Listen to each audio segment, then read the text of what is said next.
Someone knocked on my window, asking to be let in. The problem? I live on the second floor. It happened in a small village in southern France, near the outskirts of Rocamadour, the kind of place where nothing ever happens. One road in, one road out, old stone houses, narrow streets, and silence that feels heavier at night.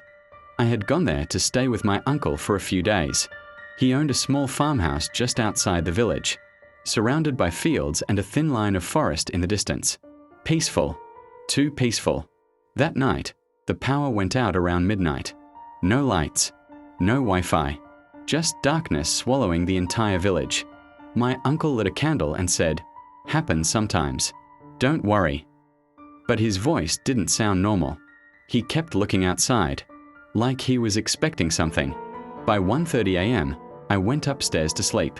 The room was cold, colder than it should have been. I lay in bed, staring at the ceiling, listening to the silence.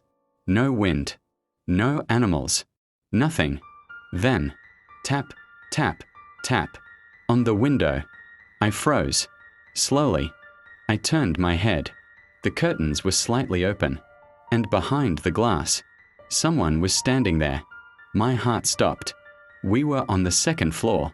There was nothing outside that window except a straight drop to the ground. No balcony, no ladder, nothing. The figure leaned closer, its face pressed against the glass, distorted, too pale, too still. Then it smiled, wide, unnatural. "Let me in," it whispered, but I couldn't hear it through the glass. I felt it, inside my head. I jumped out of bed and stepped back. "No," I whispered. The figure didn't move for a few seconds. Then it tilted its head, slowly, unnaturally far, and knocked again. Harder this time. Tap, tap, tap. Open the window. This time, it sounded like my uncle. Perfectly. My stomach dropped. "Stop it," I said, shaking. "You're not him." Silence. Then suddenly, the face changed. The smile disappeared, and its eyes turned completely black. It slammed its hand against the window. Once, twice, again and again. The glass started to crack. I ran out of the room, downstairs. "Uncle!" I shouted. No response. The house felt empty. The candle was still on the table, but he was gone. The front door wide open. Then I heard footsteps outside, slow, dragging, coming closer to the house, and a voice, right outside the door. "Hey, it's me." My uncle's voice, but from upstairs. I heard the same voice again. "Open the window." Two voices, same person, different places. I backed away from the door, my heart pounding so loud I couldn't think. Then, the door handle started moving, slowly turning. I ran to the kitchen and grabbed the first thing I could, a knife. The footsteps outside stopped. Everything went quiet. Then, a whisper, right behind me. "You should have opened it." I turned around. Nothing, but the back door was open. I didn't stay. I ran out of the house, across the empty fields, straight toward the village. No lights anywhere. No people. Just darkness. As I reached the first street, I saw someone standing under a broken street lamp. My uncle. Relief hit me instantly. "Where were you?" I shouted, running toward him. He didn't move. As I got closer, I slowed down. Something felt wrong. He was smiling. Too wide. Too still. "Why didn't you open the window?" he asked. I stopped, cold fear spreading through my body. "Where were you?" I asked again. He didn't answer. Instead, his voice changed, glitched, layered, like multiple voices speaking at once. And then, from behind me, I heard it again. "Don't go to him." I turned slowly. Standing in the middle of the road was another version of my uncle. Normal, terrified. "Run," he whispered. I looked back at the one in front of me, but it was gone. The next morning, the villagers said my uncle had been missing for 2 days. They searched the fields, the house, the forest, Nothing. But sometimes, at night, people in the village say they hear knocking on their windows. Second floor. No ladder. No balcony. And a voice that says, "Let me in." At night, something walked across the roof of the cabin, on 2 legs, then 4. I was wide awake when it happened. No dream, no confusion. I heard it clearly. Heavy footsteps, dragging, then shifting, like whatever it was. Couldn't decide what it wanted to be. This happened in the Swiss Alps, near a remote mountain road outside Zermatt. No tourists, no open hotels that season, just snow, silence, and isolation. I had rented a small wooden cabin for one night, just to disconnect. That was my first mistake. The owner warned me before leaving. If you hear anything at night, don't go outside. I laughed it off. I wish I hadn't. By evening, the temperature dropped fast. The mountains turned black against the sky. The wind picked up, howling through the gaps in the wood. But even with the wind, there were moments where everything went completely silent, like the mountain itself was holding its breath. Around midnight, I made some tea and sat by the window. That's when I noticed something strange. Footprints in the snow. They started from the tree line and came straight toward the cabin. At first, they looked human, but the closer they got, the more they changed. The steps became uneven, longer, deeper. Then suddenly, they dropped, like whatever was walking had gone down on all fours. I felt a tight knot in my chest. I locked the door, closed all the curtains, and went to bed. I couldn't sleep. Something felt wrong, like I wasn't alone anymore. Then, at exactly 3:06 a.m., thud, something landed on the roof. I sat up instantly. Another step, slow, heavy, wood creaked above me. Then another, and another. It was walking across the roof. I held my breath, trying to listen, trying to understand. Step, drag, step. Then suddenly, it stopped, right above me. Silence, complete silence. Then, scratching, right above my head, like nails, digging into the wood. And then I heard it. A voice. "Are you alone?"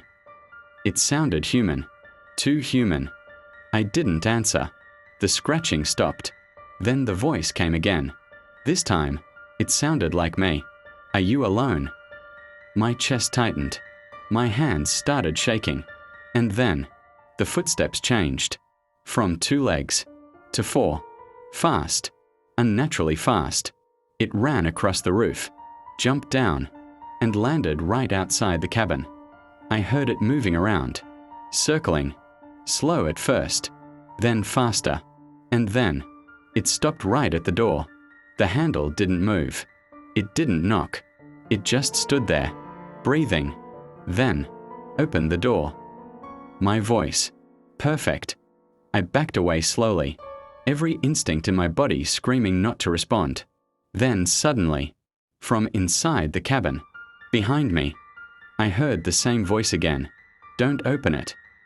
I froze. I turned around slowly and saw someone standing in the corner of the room. Me. Same face, same clothes, same everything. But the smile, too wide, too still. That figure. But this time, it stepped closer. Moonlight hit its face, or what looked like a face. Its skin stretched too tight. Its eyes, hollow, and its mouth, twisting, trying to form words. "Help me." It sounded like Daniel, but broken, wrong, like something was learning how to speak. I ran. I didn't look back. I sprinted through the forest, branches cutting my arms, roots tripping my feet. I didn't care. I just needed to reach the road. Behind me, I heard it chasing, not running, but moving fast, too fast, branches snapping, footsteps, uneven, unnatural, and voices, multiple voices, all whispering, "Come back. Don't leave. Stay." I reached the highway and collapsed near the car. I locked myself inside and drove. I didn't stop. Not even once. The next morning, I went to the police. They searched the area. They found my campsite.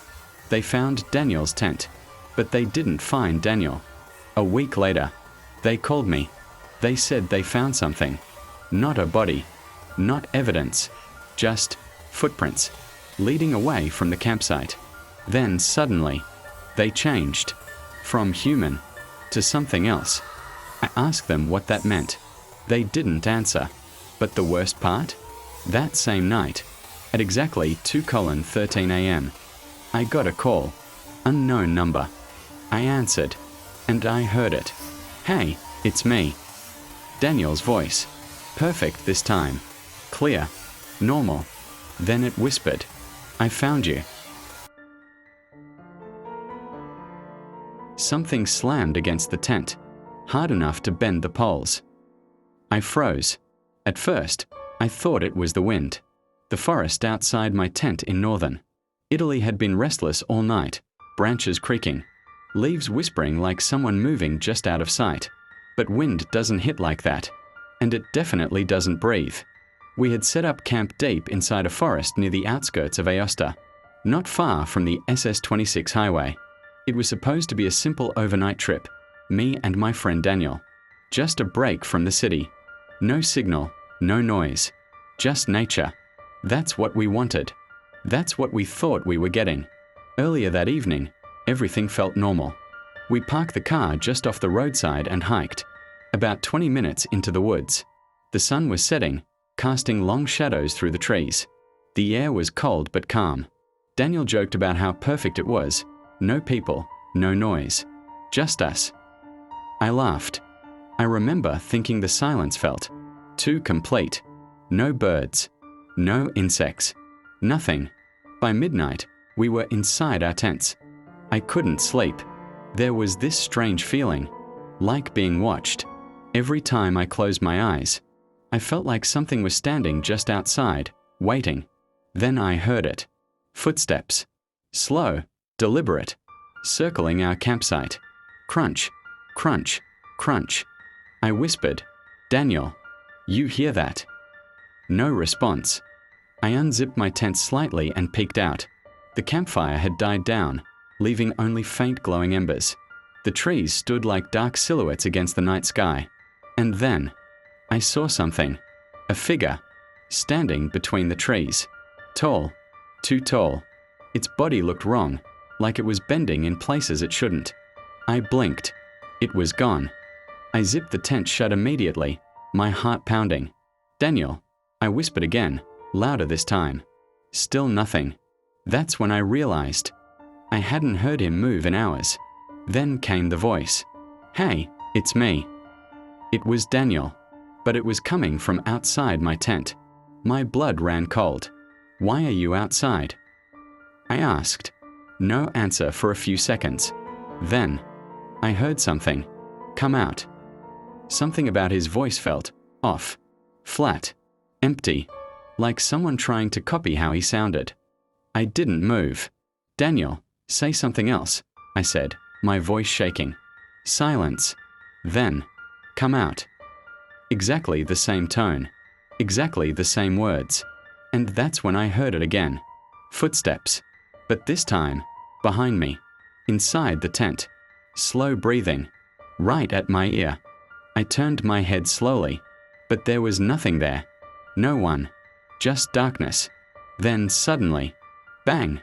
Something slammed into the side of my tent. Again. And again. The poles bent inward like something heavy was throwing itself against it. And outside, I heard my own voice. "Help me, please." I stopped breathing. I didn't wait. I grabbed my flashlight and bolted out of the tent. The campsite was empty. Daniel's tent was wide open.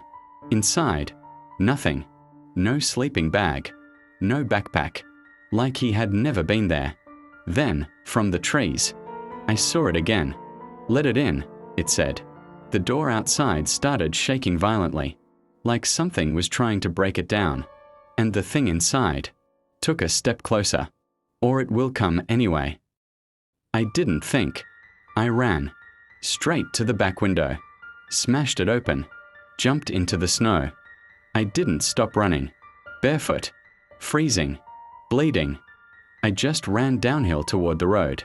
Behind me, I heard it, not one, but two sets of footsteps, chasing me, and both of them were calling my name. I reached the road just before sunrise.